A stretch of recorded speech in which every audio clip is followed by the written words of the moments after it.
नाज़रीन, आप देख रहे हैं J11 न्यूज़ चैनल। आइए देखते हैं आज की अहम खबर। साबिका चीफ मिनिस्टर अंजनी वाईएस राजशेखर रेड्डी की 76वीं यौम पैदाइश तकरीब जरचल्ला मुस्तकर में जोश खरोश के साथ मनाई गई।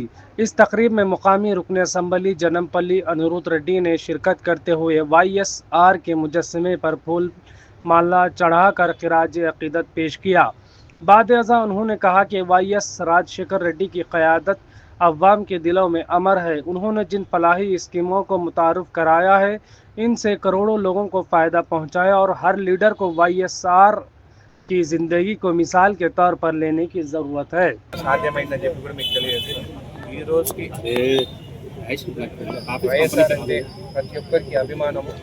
కాంగ్రెస్ పార్టీకి కాబట్టి ఆయన స్వర్గీస్తులు రాజశేఖర రెడ్డి గారు మళ్ళీ పుట్టాలని చెప్పి నేను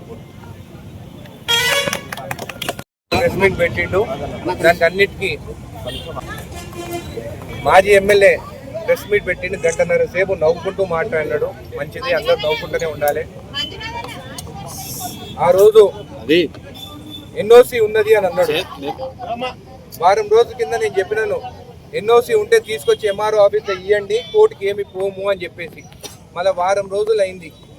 వాళ్ళ అక్కది ఏదైతే మిలిటరీ మెన్ దగ్గర ఉన్న భూమి అని చెప్పడం జరిగిందో దానికి ఎన్ఓసి ఎక్కడ పోయింది? లక్ష్మారెడ్డి గారు, మీరు 3 సార్లు ఎమ్మెల్యే అయినారు, మినిస్టర్గా చేస్తారు. దయచేసి పబ్లిక్ ముందు మాట్లాడేటప్పుడు ఆలోచించి మాట్లాడండి. ఆధారాలు ఉంటే మాట్లాడండి. మాకైతే ఆ ఎన్ఓసి ఉన్నట్టు ఎంఆర్ఓ ఆఫీస్లో మాకు ఎక్కడ దొరకలేదు.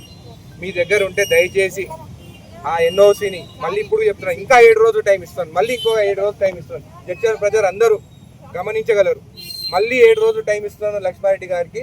ఆ ఎన్ఓసి ఎక్కడ ఉందో వచ్చి ఎంఆర్ఓ ఆఫీస్లో ఇస్తే మేము ఖచ్చితంగా ఆ కేసు అధికారులతో మాట్లాడి మేము రిటర్న్ తీసుకుంటామని చెప్పి కూడా మేము తెలియజేస్తున్నాం. అదే కాకుండా మీ మేనల్లుడు ఏదైతే భూమి తీసుకుంటే అసైన్ ల్యాండ్, దయచేసి తొందరగా అది రిటర్న్ చేయండి. మాకు హాస్పిటల్ కోసం భూమి అవసరము. మీరు గిట్లా రిటర్న్ చేయకుంటే ఖచ్చితంగా కోర్టు నుంచి మేము రిటర్న్ తీసుకొని మేము రోడ్ వేయిస్తాము. తక్కిన ఇసుక గురించి మాట్లాడావు.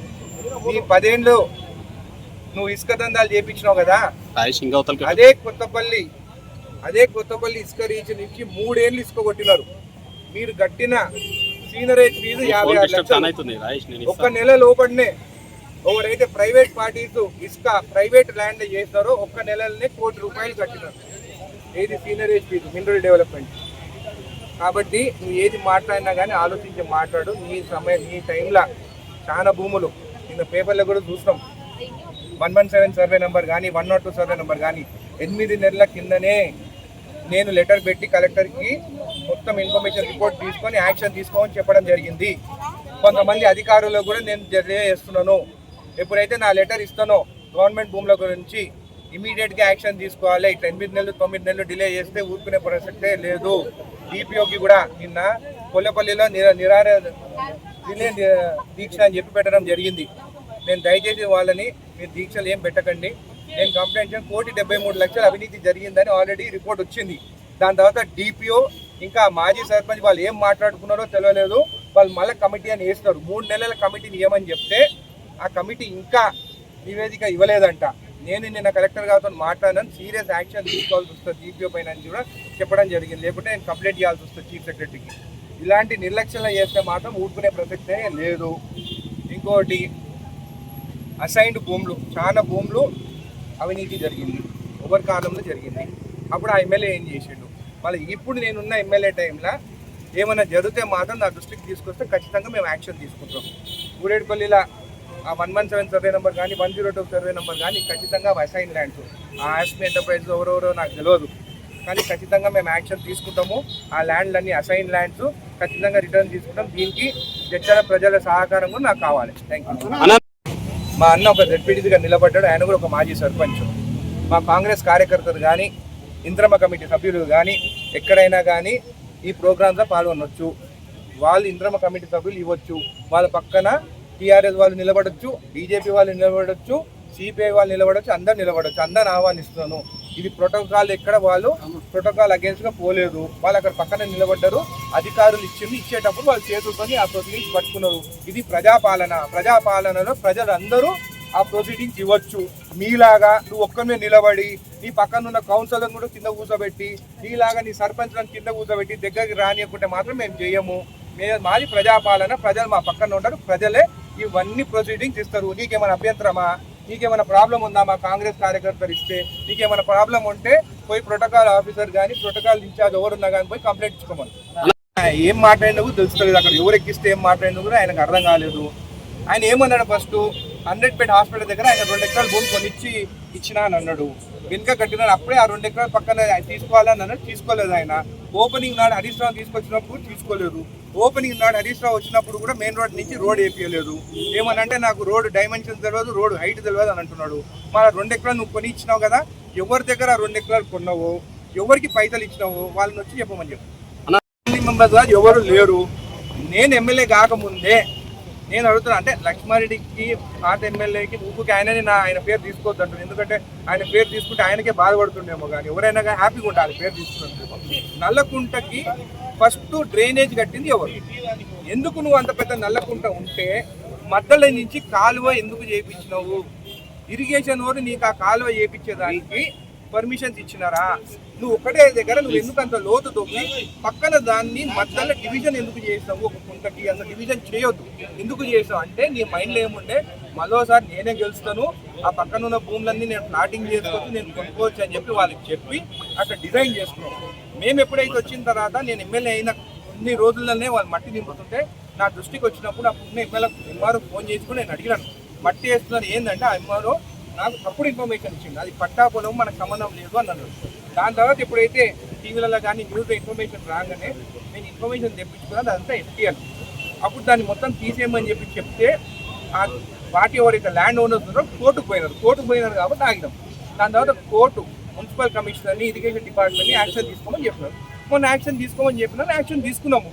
ఒకవేళ మా ఇంటి వాళ్ళు ఉంటుంటే నేను ఎందుకు యాక్షన్ తీసుకుంటాను? మాది అనుకుని ఊరుకుంటాను కదా. మరి నేను లక్ష్మణి 10 ఏళ్ళలో ఎంతోమంది కంప్లైంట్ ఇస్తే నువ్వు సెటిల్ చేసుకుందామని రమ్మన్నావు, కానీ ఎప్పుడైనా కానీ క్లియర్ చేసినావా ఏదన్నా గవర్నమెంట్ తరఫున? ఎవరు కంప్లైంట్ ఇచ్చినా కానీ నా ఇంటికి రా సెటిల్మెంట్ అంటావు నువ్వు. నేను ఎవరు కంప్లైంట్ ఇచ్చినా కానీ సెటిల్మెంట్ అన్నాను. ఇమీడియట్గా అధికారులు లెటర్ రాసి యాక్షన్ తీసుకోమంట. అది నీకు నాకు డిఫరెన్స్. దగ్గర రోడ్ కానీ ఒకవేళ పాత బస్తీకి పోయే రోడ్ కానీ సిగ్నల్ కట్టే రోడ్ పోయి నేనేం ఫస్ట్ టైం మాట్లాడలేదు. నేను ఆ రోడ్ వేయకుంటే ఆ కాంట్రాక్టర్ మాట్లాడి రోడ్ వేయించేదానికి ప్రయత్నించాను. వాళ్ళ టీఆర్ఎస్ బీఆర్ఎస్ నాయకులే వాళ్ళే అఖిలపక్ష మీటింగ్ అని వాళ్ళే పెట్టుకొని వాళ్ళే నా దగ్గరకు వచ్చేసి అప్లికేషన్ ఇవ్వడం జరిగింది, రిప్రజెంటేషన్. మళ్ళీ వాళ్ళకి ఆయన చెప్పలేకపోయినా ఇది కరెక్ట్ ఉందని చెప్పేసి దాని తర్వాత ఆ ఏఈ ఆర్ఎన్బి ఏఈనో ఒకరి దగ్గర వీళ్ళందరూ పోయి ఏం మాట్లాడుకుని వచ్చిందో నాకు తెలియదు. నాకున్న మ్యాప్ ప్రకారం కానీ ఏఈ ఆర్ఎన్బి చెప్పిన ప్రకారం కానీ అక్కడ టర్నింగ్ అయితే లేదు. నేను ఇప్పుడు మీరు చూస్తే పాత బస్ స్టాండ్కి బస్ కూడా వస్తుంది, అక్కడ బస్సులు రావాలని చెప్పేసి ఆర్ఎం గారితో మాట్లాడడం జరిగింది. ఆర్టీసీ ఆర్ఎం గారు అక్కడికి వచ్చేయమని చెప్పిందంటే బస్సెస్ కలవకుర్తి నుంచి వచ్చే బస్సెస్ మాత్రము ఓల్డ్ బస్ స్టాండ్కి పోతాయి, కానీ మహబూబ్నగర్ నుంచి వచ్చే బస్సెస్ కానీ అక్కడ టర్నింగ్ లేదు. పోయి యూటర్న్ తీసుకొని వచ్చి మళ్ళీ పాత బస్ స్టాండ్ పోవాలి. మరో రిటర్న్ వచ్చినప్పుడు అంబేద్కర్ స్టాచ్యూ కానీ మళ్ళీ అక్కడ టర్నింగ్ లేదు, మళ్ళీ ముందుకు పోయి టర్న్ చేసుకోవాలి. అది ఇబ్బంది అవుతుంది బస్సెస్కి, అవి వీలు కావని చెప్పడం జరిగింది. దాని తర్వాత ఆర్ఎన్బి వాళ్ళు కూడా మాట్లాడినారు. దాని తర్వాత నేషనల్ హైవేస్ వాళ్ళు కూడా మాట్లాడినారు. వాళ్ళు కూడా ఏం చెప్పడం జరిగింది, అక్కడ టర్నింగ్ లేదు అని. ఈయన నేషనల్ హైవేస్ లక్ష్మారెడ్డి ఆయన ఏమన్నా రోడ్డు డిజైన్ చేసిండా? ఒకవేళ అక్కడ మ్యాప్ ఏదో పాత మ్యాప్ పెడుతున్నాడు, కొత్త మ్యాప్లు అయితే లేదు, మళ్ళీ డిజైన్ చేంజ్ అయిపోయింది అనేది ఆయననే అంటున్నాడు. మళ్ళీ ఆయన హయాంలో ఇవన్నీ జరిగినాయి. నేను ఒకటే సూటి ప్రశ్న ఆయన అడుగుతున్నాను, రోడ్డుకి ఇటుపక్క అటుపక్క 50 ఫీట్ ఉండాలి. రోడ్ టర్నింగ్స్ ఎందుకైనా ఒకటే దగ్గర నుంచి 50 ఫీట్ స్ట్రేట్ రోడ్ ఎందుకు కాలేదు? నువ్వు ఎవరిని కాపాడే దానికోసము రోడ్ని డైవర్జన్ చేయించడం అనేది ఆన్సర్ ఆయన ఇవ్వాలి. కావాలంటే నువ్వు ఎప్పుడు వస్తావో చెప్పు, నేను టేపు పట్టుకొని వస్తా, ఎవ్వరు వద్దు, నువ్వు నేను ఇద్దరం నిలబడదాం. ఒక పక్క టేపు నువ్వు పట్టుకో, ఇంకో పక్క టేపు నేను పట్టుకుంటాను. మధ్యలో నుంచి ఇటుపక్క 50 ఫీట్ అటుపక్క 50 ఫీట్ ఉందా లేదా ఇద్దరం కలిసి ప్రెస్ మీట్ పెడదాం. దానికి ఎప్పుడు రెడీగా చెప్పవాలి. हमारे चैनल को लाइक कीजिए, सब्सक्राइब कीजिए, शेयर करना ना भूलें।